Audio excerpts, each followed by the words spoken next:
Love Life, featuring your hosts Rebecca Detman and Jane Donovan. The sun shines bright as it moves across my face. I feel the light. I am committed to my inner peace. Welcome to Love Life. I'm Rebecca Detman. And I'm Jane Donovan. And off the back of last week's episode about terrorism, it's kind of interesting that we're continuing the theme somewhat with talking about what to do when you have really strong negative feelings, like feelings of hate towards someone. Maybe it's hate towards something. Hate towards yourself. Hate towards something. Oh, I can't stand tax people. I can't stand governments. I can't stand whatever. The colour of the fence next door. So we're looking today at the idea of cultivating your own inner peace, even at times when you feel really incensed or riled or agitated, which is a very hard thing to do. I mean, this is ultimate spiritual work. It's taking control of your own vibrational state and being able to morph it or shift it, tune it down, tone it up, depending as it's needed. And obviously having clarity over the better emotional vibrations, if you like, that you should be spending most of your time in. So, Jane, how do you want to pick up this topic and begin and maybe further clarify it for our listeners? When we are at war with something, and it doesn't matter whether it's something or someone, we are making a situation that has to have a right and a wrong. So when you have a right and a wrong, you are therefore creating a winner and a loser. When you create a loser out of the situation, whether it is you or somebody else who ends up being the perceived loser, you are creating more of the fear vibration. You are not creating peace and love on this planet at all. And so I want to put the challenge to you that there is never a situation that can't be resolved if you are truly committed to it on a deeply spiritual level, and a commitment to yourself for inner peace, and a commitment to yourself to be the highest version of yourself, that cannot be resolved where it is a win-win. Now, likely the win will not be what you perceive as the win. However, that's the first concept I really want people to start to try and consider, that what it is I hate, is there a right and a wrong? Is it black and white? Because the world just isn't like that, and it doesn't have to be like that. Yet we're brought up to believe that is how the world is. But everyone listening to this is clever enough to know that that isn't how it has to be. That's just how they, whoever they are, the people that control the world again, want it to be perceived to be. So we have to look at this thing about right and wrong and realize that that is creating within you a resistance, because you can only believe you are right by focusing on that you believe is wrong. And as you do that, you're placing yourself and your focus on that which is wrong, which riles you up and ends up with the XY chaos going on inside of you. You have no peace, no joy, you're triggered in 2.5 seconds flat by the topic. You have no resilience, no compassion, no empathy. Every one of those beautiful, rich, heartfelt emotions that make you the divine god or goddess that you are, you're actually throwing it out, down the drain. It's gone flushed down the toilet. This is powerful, advanced stuff from a spiritual work perspective, I think. It really is, Jane. And touched on it very lightly before, but maybe not quite ever before in this way. And it is that idea that this duality that we have as humans on this earth, right, wrong, black, white, male, female, everything's always got to be good guys, bad guys. We always have to divide it into two. And part of your work as a spiritual soul is to go into the multi-dimensions. It's to go into the multi-cosmos. It's to go into the omnipresence of energy and the multiverse rather than just the universe. So it's that idea that we need to broaden what is possible in terms of many existing things can be held simultaneously as true or right, or as we call divine dichotomies, they can be opposing or differing, but they can all have their space. And we can have win-wins, even in situations that seem like there has to be a winner and a loser. Jane's been doing some interesting work on that, even just with her daughter's sport team, where there technically still is a winner and a loser, or does there really have to be if it's an energy game or if it's a mindset game? That's right. And if it's your whole life and life is a journey. We've touched on it in episodes about sex, where we've talked about polygamy, but in a more spiritual, evolved sense of, well, as a soul, we can love everyone all the time in many different versions and ways of love. There's not just one person in a box and that's it, and love is, that's the definition of it. So it's about expanding and opening ourselves as almost how much we can take on at once and how much we can be open to and how flexible we can be. Lose the rigidity, lose the need to be right, lose the idea that you know the best or you know what's true, because right and wrong and truth don't exist. And it's about almost surrendering, if you like, to a larger outcome to do with divine outcome, with the best and highest good, with unconditional love for all concerned. So the $1 million question, of course, is, sounds great in theory, how the hell do I do it? So let's chunk it right down to baby sizes and tools and steps that you can do, because, you know, we all hate on something or someone at some point in our life. So I'm not saying that, you know, while I feel like this is something that I have really had lots of practice at and I've got good at doing it, I still have those episodes where I meet someone or I'm placed in a situation that I hate.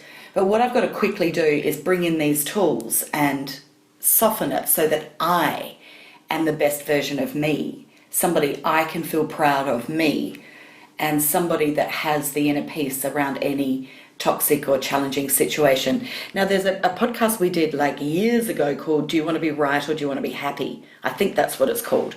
That would be, if you struggle with having to be right all the time, then that would be a really good podcast. Probably for you to pause here, go and listen to that, and then come back to this one. Now, let's assume that most of you don't have an issue where you have to be right all the time, but you have situations where you want to be right or you feel it's right to be right.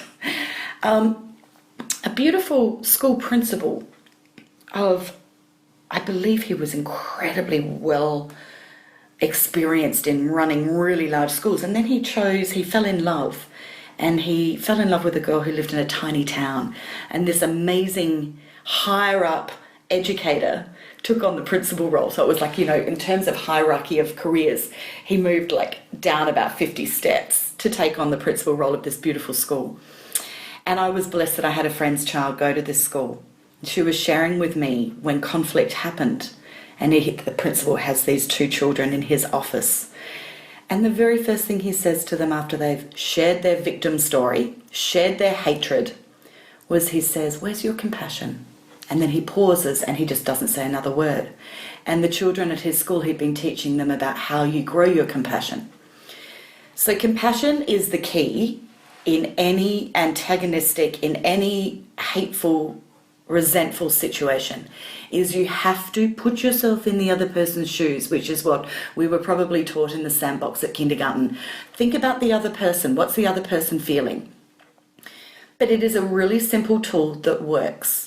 So the first thing you can do is check in with that and see if you can reach for what could be going on for the other person. And as you do that, of course, you gain your compassion, you gain your empathy, it softens the situation. So that's probably the first tool that I would recommend that people, or the first emotion I want them to tap into when they are becoming aware that they are in a negative fear emotion, a negative angry emotion.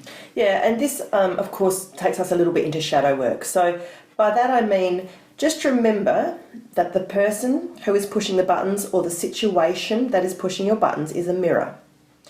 It's a mirror to your internal state of being. And the reason it annoys you so much is because you have yet to find peace inside yourself with this particular issue.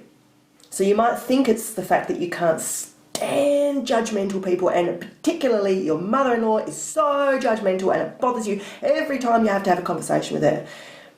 And shadow work would say, so how are you judging yourself? You're probably your own harshest critic, and that's what needs to be worked on here. Now, the extension of that, I was going to say, and I just lost it. This is really important that you do look at the quality of what it is that is being triggered in you, because that is exactly what it is. It's mirror work, it's shadow work. The next thing you can do is to view that person, situation or event or behaviour as a goalpost or a report card, a barometer. It is an indicator of how your self-growth and your soul work is doing.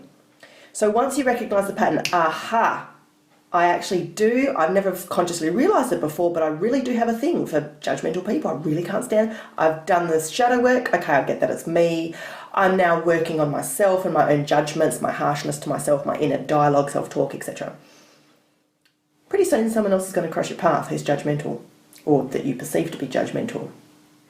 And the extent to which you react to that is going to be an excellent indicator of how much work, how much homework you've done on this topic. And I mean, it's the test. It's the little universal test that we get just to check in and, as you said, get your report card. I had a guy yesterday. He was a lovely gay guy, and he was, talking about, all of his relationships and all of that. And I was really using this with him, and I said, listen, mate, you're not meeting the one anytime soon. And he was young. I said, you're going to have a lot of people coming in and out that you'll have very special soul connections with. And each one of them are gifts. They're all lessons. They're all opportunities. I want you to view every single person that comes in romantically from now on as a barometer. They're not only mirroring your stuff, so if stuff's showing up, you've still got more to clean out, but they're also the quality of what's coming in is your barometer to see how well you're doing at this energetic clean-up job. I love that. I use that all the time with my clients at Social 8 where it's, they're dating. It's like, well, is the calibre improving or decreasing? It's one of the quickest ways to do it in those sort of situations, isn't it? Or, maybe let's say you're a business person and you have clients or customers coming in. Check for consistency in quality in who you're bringing in the door, and check for patterns. Where do you have patterns that keep coming in the door that aren't great, and that's all you? Where have you not done the decluttering, the spiritual detox, the spring clean? All right, now I've got another really cool tip, because let's say there's somebody that has been really tough in your life for a while, and it's just, you've reached for your compassion, but you're over it. The compassion's just not happening anymore. I wonder how many of our beautiful listeners actually get angry, really, really angry. Because there's kind of this, good girl or good person or spiritual concept that, don't get angry. And so it's not a good thing. It's not healthy. It's not who I want to be. I'm not going to do it. And so therefore there becomes a suppression that occurs. It's like, you keep pushing it down. And like with shadow work, if you keep pushing it down, it's going to explode one day. So I would encourage you then to do this exercise, which a beautiful friend of mine suggested to me when I was stuck in a situation many years ago. And she said, Jane, you don't get angry. You always try and reason and find the good or find the positive in it. And she said, but actually I think that you are really suppressing your anger and you need to get it out. And that was a big shock to me, because she was spot on. So I got the pen and paper out. She said, right, I want 3 pages of angry notes and I expect to have them from you within 24 hours. Love it. Don't you love a good friend who gives you great wisdom and then makes you accountable for it? So I did. I started writing, and I wrote everything I was angry about. Not just the big things. The big things are easy, but I actually got right down to little tiny things. I had quite a list, and it was all of my victim story. It was get the entire victim story out. And if you do this, maybe take as long as it needs until you feel like there's nothing left to add on to this list, so that you really know this is your one chance to get it all purged and out of your system. Now, the next thing I want you to do is I want you to write a list of everything that is beautiful about this person, of every gift that you can possibly think of. Now, to start with, you may find this really hard, or you might find it really simple, because likely, if there is a person in your life that you're really hating on, I am suspecting that you didn't always hate them. I'm suspecting you probably really loved them at some point. And so this is something that I encourage my clients to do, when they're going through relationships that are ending, or they're holding on to resentment from a marriage that ended, 10 years ago or whatever. You get all the beautiful things out, and it could be that person, their ex might be that she's a beautiful mother, that she's reliable, that she's consistent, But then you get down to, well, there was that day we'd only been married for a year and I was actually really scared because I thought I was going to lose my job, and she was so kind and supportive. You put that down on the paper. Or, it might have been 30 years ago and I remember that I was really having a health scare, and again she was saying, it doesn't matter, we'll get through this, I'm here for you, I can be working, whatever, it doesn't matter. However she supported you or he supported you, you want to write down every single beautiful moment that you were grateful for that person in your life. Now, I want you to take loads of time on this, and you will probably, if you're really doing this work well, because of your high vibration, you will probably find that the positive list is actually going to be much longer. And that's a good thing. And then what you'll find as you finish that list is that the energy when you now think of this person that you hate has likely softened incredibly, because you start to see the full story, you start to see the full person. You still might hate what they're doing or saying or how they're behaving or what they're making you do or not do or whatever, but it will definitely soften how you feel about this person. Now, as that happens, what's happened to your vibration is you've actually just raised your vibration. You were in a very low level vibration when you were in hate. As you move to have a greater appreciation of this person or greater respect for the positive that they have had in your life, you start to feel more peaceful. And that is the gift that you give to yourself. Now, there's bonuses. When you next go to see this person, you take this list with you, and if you're sitting in the car or whatever, wherever you are, you reread this list before you have to speak to this person. And you read the list of the positive. You don't read the angry list, you read the beautiful list of appreciation. And you will, without a doubt, 100% change the outcome of that exchange, of that conversation, or that whatever it is that you're in with that person. It is going to be a much better experience than what it would have been had you not done this exercise. It cannot not be. This is now science. So do this exercise and you keep those notes. And this is an exercise that once you've done it once and you realize how powerful it is, you do it on everything. You can just jump in before you get to hatred. You're just annoyed. You just quickly do it about the annoying person. You write the things you're annoyed about, get your victim story out, then you write your positive story, and you start to find that everything softens beautifully. And as a result of all of this, it actually grows your compassion and empathy. And we come back to the school principle, where whenever you're in an antagonistic situation or a situation of conflict, the first thing that you do is go, where's my compassion? Beautiful, Jane. Thank you. You can pause it right there and go and get your pen and paper out, kids, because that is a life-changing thing to do. And on that note, I want to make something very clear to everybody who's listening, who's spiritual and into self-development work. This is the most important thing that you all need to remember. Words don't teach. Experiences teach. So as much as it sounds like I'm discrediting our own show here, because all we do is speak at you once a week for half an hour, you can kind of learn stuff from listening to it, but we all know that soul growth and soul transformation occurs when you know something at your core. And the only way to change that or to shift, upgrade, evolve that feeling is through your own experience of something. And this is why today we're talking about doing vibrational shift work. There's no other way to do it. You can kind of read books and maybe the penny will drop or somebody will say something and you internalize it. But the most powerful work you can do is to really view every experience that you have in your life, and the ones that you're currently having and the ones that are still yet to come, and mine them for riches, mine them for treasures. So as an extension to your pen and paper work, it may be relevant to write out some of the biggest stumbling blocks, the most difficult personalities, things that you've run into in your life so far. And again, some of them might be in the past and aren't operating anymore. Some of them might right now be ongoing. But for every single one that you note down, I would love you to write out what was the gift? What was the lesson? And there should be more than one. There should be more than one. If you're still crying over that boy that broke up with you 6 months ago, or if you lost a baby when you were 17, or whatever, what was the gift?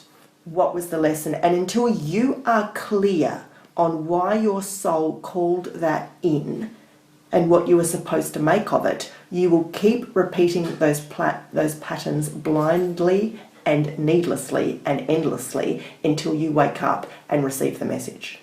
Well, I know from when I did this exercise of writing out the love and the hate, for me, I had a huge wake-up call that I was controlling.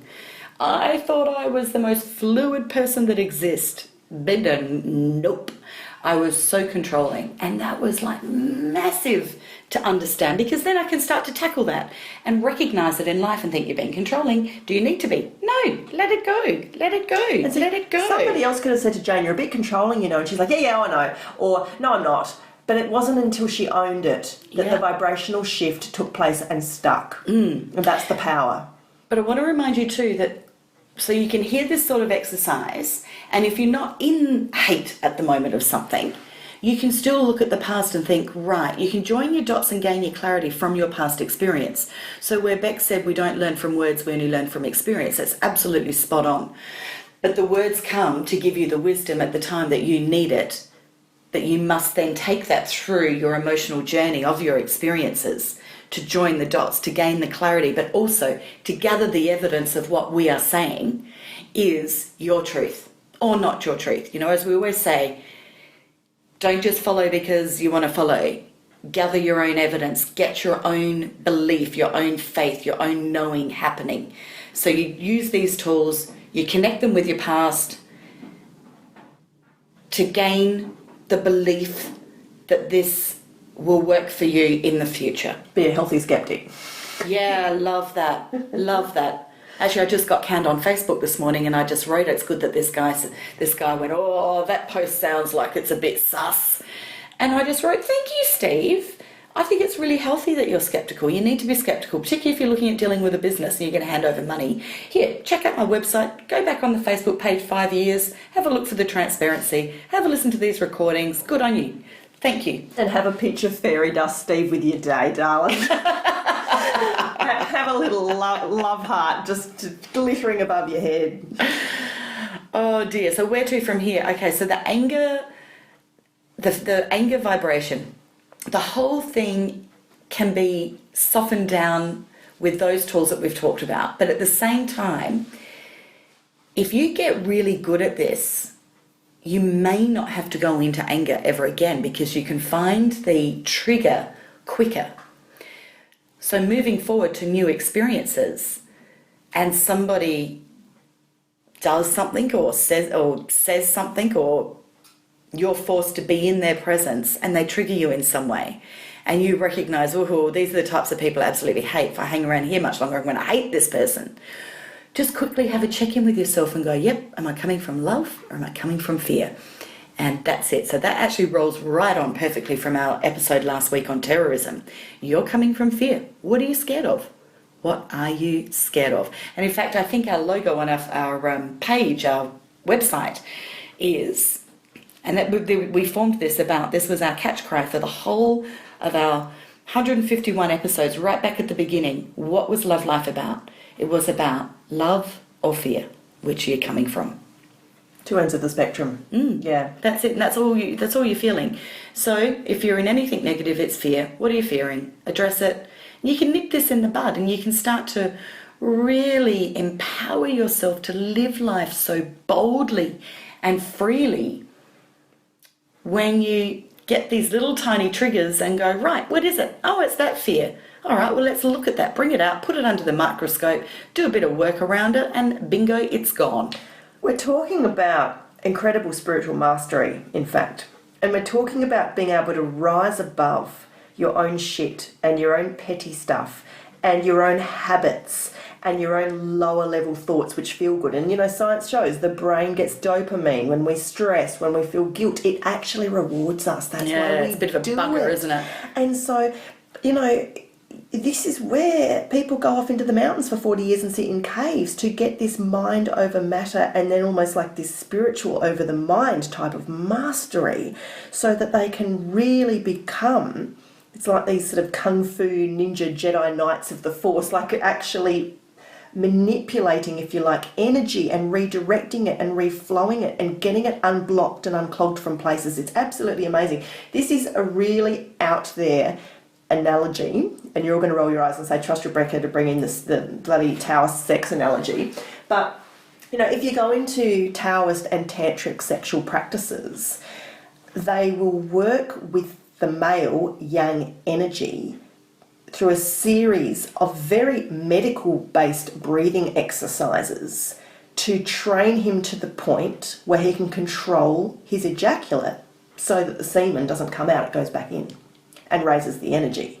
Now that's one example of the kind of sexual kung fu mastery that can happen, and many people have achieved this. It's a completely known phenomenon. It's a done thing for cultivating chi in the body and the qing essence of sex, etc.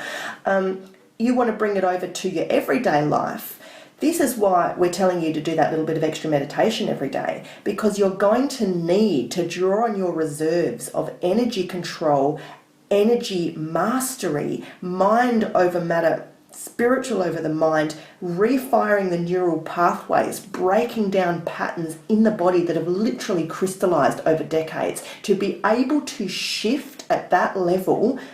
I mean, we're talking, this is spiritual university, guys. Yeah. And you're all here. You've all signed up, and you're all Doing your PhD. You're all doing your PhD in it, because you passed all of the lower levels a long time ago. You're at the point now where you know that any kind of change that you desire is completely possible and achievable. And we've given you 1,000 tools in 150 plus episodes to be able to do it. This comes back to, are you doing the work for the results that you want? And a bit of self-responsibility and, as Jane said, accountability.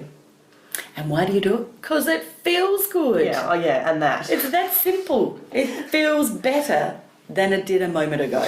That's right. I am committed to my inner peace. Can I just say that at the 22nd minute mark, it was 11:44 on the clock. Oh, look at that. Oh, I can't help but notice these things. Might want to scroll back to minute 22 and see what Jane was talking about. I think it was something to do with anger and fear and choosing love, which is interesting. Oh, okay. There you go. So, look, guys, if you need the tools, if you need the resources, if you need the kick up the arse, you know where to find us. lovelifeshow.com. Jane and I do counselling, coaching, psychic readings, intuitive counselling from Adelaide to all over the world. So we can do phone, we can do Skype. We don't care if you live in Siberia or the Antarctic. Just call us from your little I'd love someone to call me from their igloo. That would be very exciting. Their little solar powered. Oh, I'd so be Skyping and having them give me a little tour. What about the Russian space station? We should do an astronaut, Jane. We haven't got one of those yet. That'd put us in a new echelon, wouldn't it? That'd be a good media spin. Oh, and Rebecca and Jane also read for astronauts. Yeah. That's cosmic. It's very cosmic. It is. Super cosmic. So if there's any astronauts listening on the space station, can you let us know, please? Of course, we've always got our Facebook page. Yes, which is facebook.com/lovelifeshow. Where we have really lively, healthy banter. And every week when we put up the show, we often will include extra resources underneath it, such as links to books or 2-minute videos or things which we feel complement the subject matter. So stay abreast of what's happening on Facebook to really get the full Love Life experience and the juicy community feel. And flick us your questions through the... They can also see our gorgeous meditation link we put up, that hilarious one a few weeks ago. Let shit go. Yes, that was so funny. We were laughing for ages. So there's a little YouTube clip up there about the funniest meditation I've seen. Jane and I do have a spiritual sense of humour from time to time.